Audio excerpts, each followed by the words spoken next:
చూడు ఒకవైపే చూడు, రెండో వైపు చూడాలనుకుంటే తట్టుకోలేవు, మాడి మస్ అయిపోతావు అంటూ సింహ సినిమాలో డైనమిట్ లాంటి డైలాగ్ పిలిచిన బాలయ్య బాబు రియల్ లైఫ్లో ప్రజాప్రతినిధిగా అదే తీరుగా వ్యవహరిస్తున్నారట.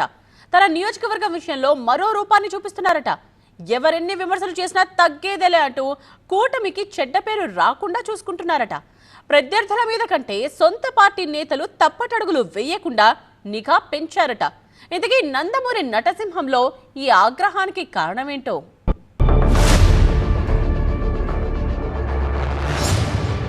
హిందూపురంలో బాలయ్య అలర్ట్.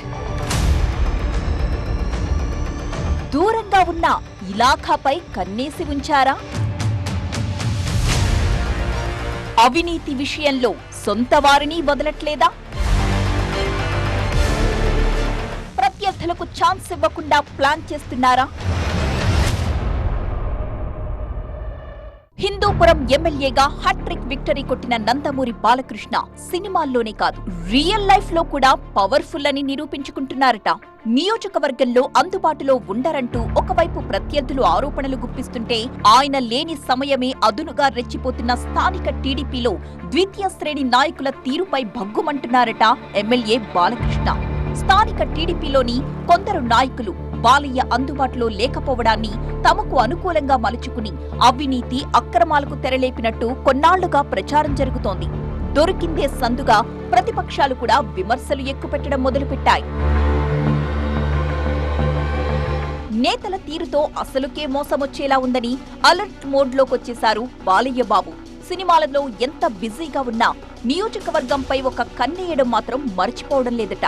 ఆరోపణలు ఎదుర్కొంటున్న నాయకులకు గట్టిగానే వార్నింగ్ ఇచ్చిన బాలయ్య ఇక మీదట ముక్కుసూటిగా వ్యవహరించాలని డిసైడ్ అయ్యారట.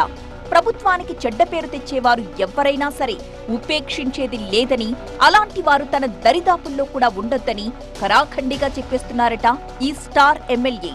నియోజకవర్గంలో తనకు తెలియకుండా ఏ ఒక్క పని జరగడానికి వీల్లేదని తేల్చి చెప్పారట లోకల్ టీడీపీ లీడర్లకు. బాలయ్యకు ఇంత భారీ స్థాయిలో కోపం రావడానికి కారణం తాజాగా నకిలీ మద్యం అమ్మకాల కేసులో టీడీపీ నాయకులు తెరవెనుక ఉండడమేనట. మహారాష్ట్ర, గోవా నుంచి తక్కువ ధరకే నకిలీ మద్యాన్ని తెచ్చి హిందూపురంలో అమ్మకాలు చేస్తున్నారన్న ఫిర్యాదుతో 13 మందిపై కేసు నమోదు చేసిన విజిలెన్స్ అండ్ ఎన్ఫోర్స్మెంట్ అధికారులు అత్యంత గోప్యంగా విచారణ జరిపారు. అందులో 3 టీడీపీ నాయకులు కూడా ఉన్నారన్న విషయం బాలయ్య దృష్టికి వెళ్లిందట. జనసేన నాయకులు సైతం ఇదే తరహా దందాలకు తెరలేపారట. ప్రభుత్వ సెస్ భూముల్లో నిర్మాణం జరుగుతున్న గ్రీన్ ఫీల్డ్ హైవే రోడ్డు పనులకు కొంతమంది అక్రమంగా మట్టిని తరలించి సొమ్ము చేసుకుంటున్నారన్న ఆరోపణలు వెల్లువెత్తుతున్నాయి. ఇలా కూటమిలోని ద్వితీయ శ్రేణి నాయకులు చాలా మంది బాలకృష్ణకు ఇక్కడేం చేసినా తెలీదన్న ఆలోచనతో రెచ్చిపోతున్నారట. తమ నాయకుడు బిజీగా ఉండడంతో హిందూపురంలో టీడీపీ నాయకులు కొంతమంది ధనార్జనే ధ్యేయంగా ఇష్టమొచ్చినట్లు ప్రవర్తిస్తున్నారట. ఈ విషయాలన్నీ తన దృష్టికి రావడంతో సీరియస్ అయ్యారు బాలకృష్ణ. అవినీతి అక్రమాలకు పాల్పడేవారు, పార్టీకి తనకు చెడ్డ పేరు తెచ్చేవారు ఎవ్వరైనా సరే తన ఆఫీస్ మెట్లెక్కకూడదని హెచ్చరించారట. అలాంటి వారిని హిందూపూర్లోని తన క్యాంపు కార్యాలయానికి కూడా రానియొద్దంటూ ఇప్పటికే తన పిఏకు సూచించారట.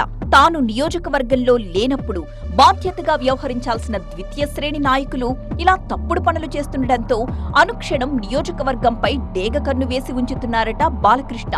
హిందూపురంలో ఏ చిన్న తప్పు జరిగినా ప్రభుత్వానికి చెడ్డ పేరొస్తుందన్న ఉద్దేశంతో ప్రతిక్షణం అప్రమత్తంగా ఉంటున్నారట బాలయ్య. ప్రతిపక్షాలకు అవకాశం ఇవ్వకుండా జాగ్రత్త పడుతున్నారట. దీంతో ఇక్కడి కూటమి నాయకులకు వెన్నులో వణుకు మొదలైందట. మరి ఇప్పటికైనా వాళ్లలో మార్పొస్తుందో లేదో చూడాలి.